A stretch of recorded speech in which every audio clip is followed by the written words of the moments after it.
Во-первых, хотелось бы обратить внимание на то, что авторами законопроекта статьи 31 предлагается создать руководство компании в следующем составе. Ну, значит, во-первых, это наблюдательный совет, как высший руководящий орган управления компанией. И, кроме того, авторы предлагают о том, что текущее управление компанией осуществляется следующими лицами. Это исполнительным директором компании, с заместителем исполнительного директора компании, главным редактором телевидения, с заместителем исполнительного директора компании, главным редактором радио, главным бухгалтером компании и главным инженером компании.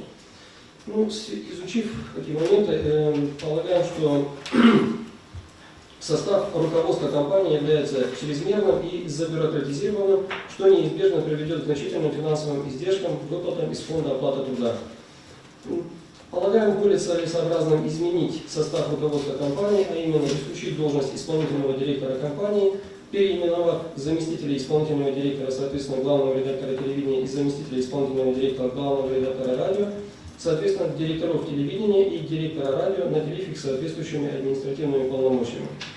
При этом предлагается учесть, что в этом случае назначения на данные должности будут производиться только на основании конкурса, проводимого наблюдательным советом. И в целях финансовой независимости директора телевидения и директора радио, а также для эффективного и прозрачного использования выделяемых бюджетных средств, полагаем, что следует в рамках бюджета компании предусмотреть отдельной строкой финансирование телевидения и финансирование радио по примеру предлагаемого авторами проекта финансирования самого наблюдательного совета. Это в статье 32 части 8 предлагается, что финансирование наблюдательного совета осуществляется отдельной строкой в рамках бюджета компании.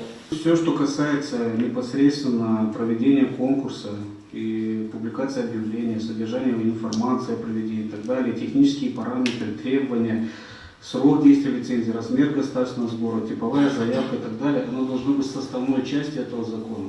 Все предприниматели, которые захотят получить разрешение на доставку сигнала или программного комплекса, должны знать, сколько они должны платить, сколько это будет стоить, какие документы они должны представить. Все это должно быть приложение к данному закону, для того, чтобы было транспарентно и мы четко регулировали предпринимательскую деятельность. Дальше.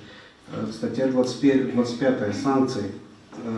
Значит, у нас есть практика, не знаю, в Грузии мы тоже должны это внедрить, я считаю, мое мнение.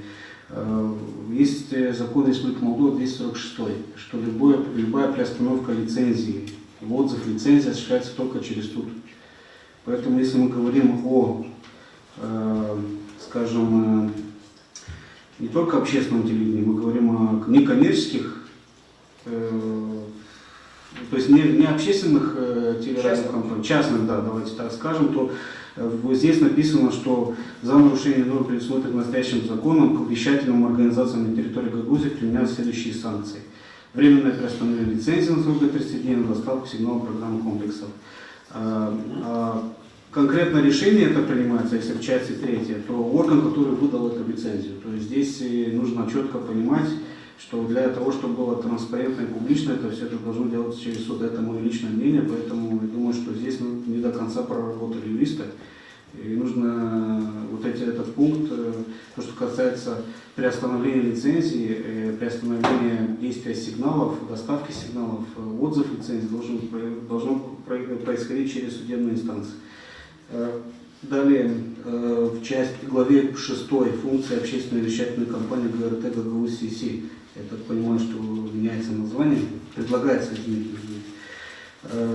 Здесь вопрос финансовой части. К 2018 году, то есть если буква Г, пункт Г, на все трансляции телевещания, осуществляемые компанией на территории Гагаузии на иных языках, кроме гагаузского, должны дублироваться соответствующими титрами на гагаузском языке.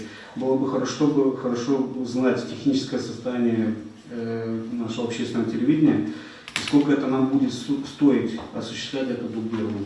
Я имею в виду то, что касается титров на русском языке. Есть ли специалисты такие и, соответственно, есть ли технические возможности в этом плане. И если есть необходимость, это уже вопрос по необходимости я не ставлю, только говорю то, что финансовая точка зрения. Если нужно, то сколько это будет стоить, сколько это обойдется нам всем.